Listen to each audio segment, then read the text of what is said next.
এই পৃথিবীর বুকে দুর্বল মানুষদের উপরেই গরম বেশি ঢালা হয়।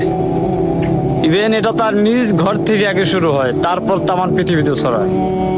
বড় ভাই যদি টাকা পয়সা বেশি থাকে, ছোট ভাই যদি কম থাকে, দেখবেন বড় ভাই তাকে ইনসাল্ট করে কথা বলে।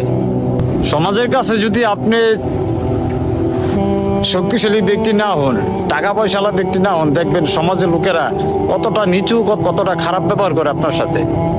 যদি এই প্রবাসও যদি আপনার কোনো আপনজন বস থেকে থাকে, যদি আপনি নিরুপায়ে তার কাছে কাজে যান, দেখবেন সেও আপনার সাথে দুর্ব্যবহার করছে।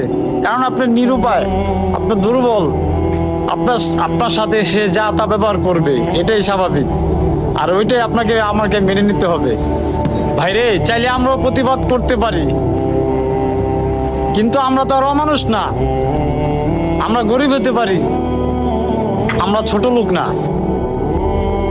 এটাই বাস্তব কথা রে ভাই।